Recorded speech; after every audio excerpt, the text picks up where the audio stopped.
তো মোটামুটি ডব্লিউবিজি এর প্রিপারেশন কি ফ্রেশ ইয়ার ছিল না কোনো ড্রপ ছিল? না, আমার ড্রপ ছিল। আচ্ছা, ডব্লিউবিজি তে ড্রপ ছিল। তো মানে হ্যাঁ, কি নিটের জন্য ড্রপ দিয়েছিলিস নাকি জেই মেন্স জেই? হ্যাঁ, আমার মেনলি নিটের জন্যই ড্রপ ছিল তো। সেকেন্ড অপশন ছিল আমার ডাব্লিউবিজেই। হুম। তো তার পাশাপাশি ম্যাথামেটিক্সও আমি অল্প অল্প প্র্যাকটিস করতাম, আর ফিজিক্স কেমিস্ট্রি আমার ভালোই ছিল, তো সেই অনুযায়ী আমি। আচ্ছা, তো তাহলে এই জায়গার জার্নিটা তো খুব ইউজফুল ধর, কারণ দেখ ব্যাপার হচ্ছে যে কেউ ড্রপ নেওয়ার পর সে যদি নিট নাও পেয়ে ডব্লিউবিজি দিয়েও একটা ডিসেন্ট কলেজ পেয়ে যায়, তো সেখানে আফসোসের আর বা ওই 1 ইয়ার গ্যাপটা একদম মানে চলে যায় লাইফ থেকে, ওটা আর অতটা থাকে না লাইফের সাথে। তো সেই জন্য আমি বলবো যে তুই আমাকে বল যে নিটের জন্য যে পড়ছিলিস ড্রপ নিয়ে পর, তো ওটা কি কোনো কোচিং অ্যাডমিশন নিয়েছিলিস নাকি পুরোটাই সেলফ স্টাডি? না, আমি কোচিংয়ে অ্যাডমিশন নিয়েছিলাম, আমি আকাশে পড়তাম। আচ্ছা। আকাশে আমি মেনলি নিটের জন্যই পড়তাম, তো ওখানে থেকে আমার মোটামুটি মোটামুটি আমার ফিজিক্স কেমিস্ট্রি আমার প্রিপেয়ার হয়ে যেত। আর ম্যাথামেটিক্স তো 11-12 মোটামুটি করেই ছিলাম, এবার সেই অনুযায়ী বাড়িতে বই কিনে, যে আমাদের এমটিজির যে হুম হুম পিওয়াইকিউ বইগুলো, আমরা যে হুম। জানি ডাব্লিউবিজেইতে পিওয়াইকিউ ডাইরেক্ট একেবারে চলে আসে। তো সেই অনুযায়ী যদি আমরা পিওয়াইকিউ গুলো ভালো করে করি, সেই প্যাটার্নেই কিন্তু অনেক কোয়েশ্চেন চলে আসে। আর ডাব্লিউবিজেইতে ম্যাথসে যদি 100-এর মধ্যে 60 পাওয়া যায়, আর ওদিকে ফিজিক্স কেমিস্ট্রিতে যদি কেউ 60 পায়, সে কিন্তু যাদবপুরে আরামসে কোনো ভালো নন কোর ব্রাঞ্চ পেয়ে যায়। ঠিক কথা, মানে পিওয়াইকিউ থেকে অনেকটা কোশ্চেন রিপিট হয়, তুই আলাদা করে অনেক কি? কোয়েশ্চেন। তো আমাকে একটা ব্যাপার বল যে ধর নিট তো আই থিঙ্ক ফেব্রুয়ারি মাসে হয়েছে, আমি যদি খুব ভুল না হয়, জানুয়ারি ফেব্রুয়ারি। নিট আমাদের মে মাসে হয়, আচ্ছা, মে। আর ডাব্লিউবিজেইটা আমাদের ওই লাস্ট উইক অফ এপ্রিলে এপ্রিল হয়। এপ্রিল, আচ্ছা, মানে এইচএস এক্সামিনেশন আই থিঙ্ক জানুয়ারি ফেব্রুয়ারি মাসে, তাই তো? হ্যাঁ, হ্যাঁ, হ্যাঁ। আচ্ছা। তো ব্যাপার হচ্ছে যে নিটটা দেবার পর কি তোর এক্সপেকটেশন হয়ে গেছিল যে আমি পাবো না, সেই জন্য ডাব্লিউবিজিটাকে এবার অ্যাটেম্প দিই, এরকম কিছু কি? না, দেখো, আগে তো আমাদের ডাব্লিউবিজেই হয়েছিল, তারপরে হুম। নিট হয়েছিল। আমি আচ্ছা সবসময় একটা কোনো ব্যাকআপ রেখে দিয়েছিলাম, যে আমার যাতে বেশি গ্যাপ ইয়ারটা না হয়ে যায়। আচ্ছা সেই কারণে আমি মোটামুটি একটা ব্যাকআপ রেখে দিয়েছিলাম, যে এটা যদি না হয় তাহলে আমার এইটাই অপশন হবে, এরপর আমি আর কোনো ড্রপ দেবো না, কারণ বেশি গ্যাপ ইয়ার হয়ে গেলে আমার সমস্যা হয়ে যাবে। আমি যদি পরেও যদি ইঞ্জিনিয়ারিংয়ে ভর্তি হই, সেক্ষেত্রে আমার প্লেসমেন্টে কিন্তু অনেক কোম্পানি দেখেছি যে আটকে দেয়।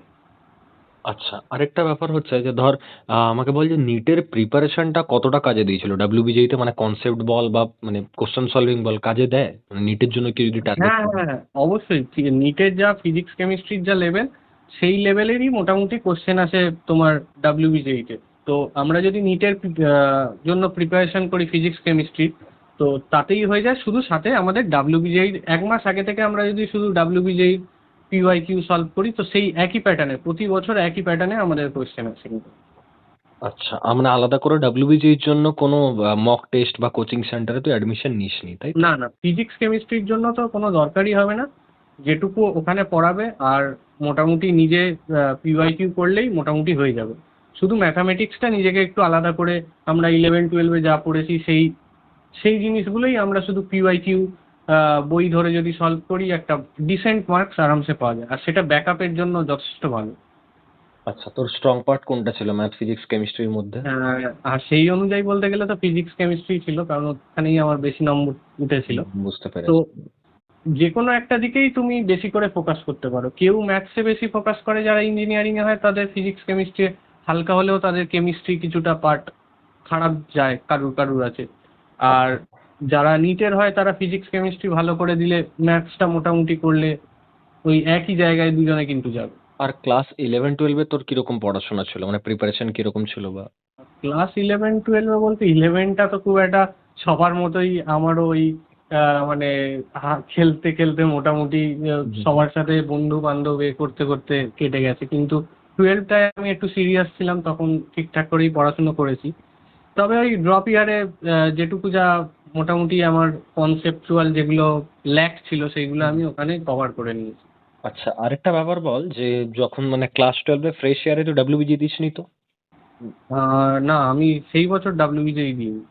তার মানে নিটের জন্য যে তুই ড্রপ দিলি 1 ইয়ার, তো ধর কোথাও না কোথাও তো কনসেপ্ট মানে সেম কনসেপ্ট বা সেম থিওরি পড়তে হয়েছে, মানে অ্যাকচুয়ালি দেখতে গেলে রিভিশন হোক বা যাই হোক, হ্যাঁ। তো ওই জায়গাটায় বোর্ডাম আসেনি বা কিভাবে মোটিভেট রাখতিস নিজেকে? বোরডম বলতে, দেখো, যেহেতু আমি একটা যে মেইন জিনিস, আমি হচ্ছে অফলাইন কোচিং আকাশে করতাম। হুম তো ওখানে বিভিন্ন ফ্রেন্ডসদের সাথে রোজ দেখা হচ্ছে, যাতায়াত হচ্ছে। তো সেখানে মোটামুটি সেখানে স্যাররা কনসেপ্টগুলো ভালো করে আরো বোঝাচ্ছে, যেগুলো আমি শিখিনি সেই কনসেপ্টগুলো আমাদের আরো ভালোভাবে আমাদের চোখের সামনে তুলে ধরছে।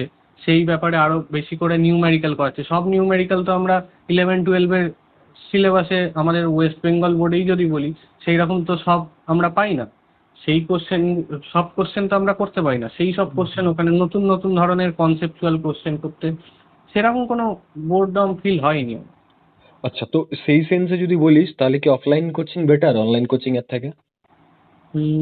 দেখো, একটা জিনিস হচ্ছে গিয়ে অনলাইন কোচিংয়ে অবভিয়াসলি একটা জিনিস যেটা হচ্ছে সময় বাঁচে।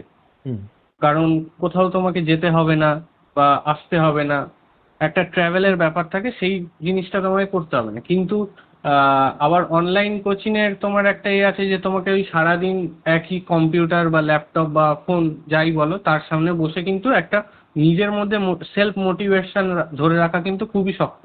বা নিজে নিজে মক টেস্ট দেওয়া, হুম এটা একটা হুম সেলফ মোটিভেট হওয়া কিন্তু খুবই শক্ত। কিন্তু তুমি যদি রোজ একটা কোনো জায়গায় পড়তে যাচ্ছ, অফলাইন কোথাও কোচিং যাচ্ছ, তুমি ডেলি বাড়ি এসে সেই যেটা পড়ালো সেইটা এসে যদি আবার রিভাইজ করো, ডেলির পড়াটা ডেলি করে নাও, তাহলে এটা কিন্তু অনেক মেন্টালি অনেক ইজি হয় ব্যাপারটা। হুম হুম হুম হুম ঠিক কথা। মানে যে হয়তো হাই এনার্জি স্টুডেন্ট আছে বা যার পড়াশোনার অভ্যেস আছে, সে যদি অনলাইনে যায় তাহলে ঠিক আছে, বাট কারোর হ্যাঁ, একদম। যারা হাইলি মোটিভেটেড আছে হুম যে হুম আমাকে করতেই হবে, না করলে আর আমার কাছে কোনো সেকেন্ড অপশন নেই, তার জন্য অনলাইন একদম বেস্ট। সে ফাটিয়ে দেবে। কিন্তু যে মানে ওই একটু মিডিওকার স্টুডেন্ট, হ্যাঁ এই হুম পড়ছি পড়বো কাল পড়বো, তার জন্য কিন্তু অনলাইনটা খুব একটা ভালো নয়। হুম পারফেক্ট পারফেক্ট, একদম ঠিক কথা এটা। মানে অ্যাকর্ডিং টু সিচুয়েশন বা স্ট্যাটাস তার যাওয়া উচিত ফার্দার কোচিং এ আর কি। হ্যাঁ, হ্যাঁ, হ্যাঁ। ওকে। আচ্ছা, আরেকটা কথা আমি জিজ্ঞাসা করতে চাই যে যেটা খুব ভাইটাল আই থিঙ্ক, যে কেন নিটের সাথে ব্যাকআপ ডাব্লিউবিজিআই রেখেছিলিস? মানে যেই মেন্স যেই অ্যাডভান্স বা ওই দিকটা কেন ভাবিসনি? যেই মেন্স বা যেই অ্যাডভান্স, দেখো আমি প্রথমত আমার নিটটাই মেন ফোকাস ছিল, ঠিক আছে। হুম এবার ওয়েস্ট বেঙ্গল জয়েন্ট হচ্ছে একটা মোটামুটি, তাও বলতে গেলে তুমি প্রেডিক্ট করতে পারো যে আহ, কোথা থেকে সিলেবাসের একটা মানে ওই যে ভাস্ট সিলেবাসের মধ্যে একটা হুম নির্দিষ্ট কিছু জায়গা আছে। যেমন আমি ধরো তোমাকে ম্যাথামেটিক্সেই বলছি, ম্যাথামেটিক্সের ধরো তোমার যে ইন্টিগ্রেশনের পার্ট আছে, ওই হুম ইন্টিগ্রেশনের পার্ট থেকে কিন্তু আমাদের একটা অনেক মার্কস ক্যারি করে, ঠিক আছে। হুম তো ওই পার্টগুলো আমরা যদি বেছে বেছে করতে পারি, আর ডাব্লিউবিজিএই সাপেক্ষে অল্প মার্কসই কিন্তু, মানে ওই যে যে বললাম না 100-এর মধ্যে 60 কিন্তু একটা অনেক মার্কস, মানে ম্যাথসের মধ্যে। হুম হুম ম্যাথসে যদি আমরা 100-এর মধ্যে 60 পেতে পারি, সেটাই কিন্তু অনেক মার্কস। তো আমরা যদি বেছে বেছে সেই সব জায়গাগুলোকে ভালো করে ফোকাস করে যদি আমরা করতে পারি, তাহলে কিন্তু একটা ডিসেন্ট মার্কস পাওয়া খুব ডিফিকাল্ট নয়। কিন্তু সেই সাপেক্ষে আমরা যদি যেই মেন্সের দিকে যাই, সেটা সব জায়গা থেকে মোটামুটি ওরা কভার করে কোয়েশ্চেন করে। এনসিইআরটি সব মানে ফিজিক্স কেমিস্ট্রিতে বলো, ম্যাথস বাদ দাও, ফিজিক্স কেমিস্ট্রিতে বলো, তোমার মোটামুটি সব জায়গা থেকে মানে কিন্তু। তারপর আবার ভ্যারিও করে প্রতিটা শিফটে, রিসেন্ট যা হ্যাঁ, দেখছি। প্রতিটা শিফটে ভ্যারিও করে যে এমন নয় যে এখান থেকেই কোশ্চেন আসবে। হুম হুম হুম কিন্তু ডাব্লিউবিজির একটা পার্টিকুলার জায়গা আছে যে এই কয়েকটা পার্ট থেকেই কোশ্চেন আসবে, আর এই পার্টগুলো ভালো করে করে গেলেই কিন্তু তুমি একটা ভালো ডিসেন্ট মার্কস পেতে পারো। একদম ঠিক কথা। আচ্ছা, তো দ্যাটস ওয়াই মানে তুই টার্গেট রেখেছিলি মানে যেই মেন্স বা যেই অ্যাডভান্স এর দিকে যাসনি, ডাব্লিউবিজি হ্যাঁ, টাকে বেটার ব্যাকআপ ভেবেছিস। হ্যাঁ। আচ্ছা, ঠিক আছে। থ্যাংক ইউ এত কিছু ইনফরমেশন দেওয়ার জন্য। মানে স্পেশালি যারা আর কি ডাব্লিউবিজি দেবে এবার, বা যারা হয়তো একটু মানে খুব বিশাল হাইফাই স্টুডেন্ট নয়, তারা রিলেট করতে পারবে খুব ভালোভাবে যে জার্নিটা কিরকম হওয়া উচিত, বা যারা ড্রপ ক্যান্ডিডেটও আছে তারাও রিলেট করতে পারবে হ্যাঁ, যে কিভাবে প্রিপারেশন করলে বেটার হয়। ওকে, আরেকটা কথা আমি লাস্ট জিজ্ঞাসা করতে চাইছি যে ক্লাসে যারা ধর আছে তোদের, এরকম আছে কেউ যে খুব বেশি ড্রপ নিয়ে নিয়েছে? এরকম তুমি যদি প্রতিটা কলেজেই দেখতে যাও, তাহলে কিন্তু এক দুজন আছে যাদের দেখতে হবে অনেক ড্রপ আছে, তাদের কোনো না কোনো কারণে। কেউ তো আর ইচ্ছা করে দেয় না, কারোর কোনো না কোনো কারণে, গাইডেন্সের অভাবে। আছে, এরকম আছে, দু একজন আছে, প্রতিটা কলেজেই তুমি দেখতে পাবে। আচ্ছা, মানে ড্রপ ক্যান্ডিডেট আছে সাথে, তাই তো? হ্যাঁ, হ্যাঁ, হ্যাঁ। ওকে, ঠিক আছে।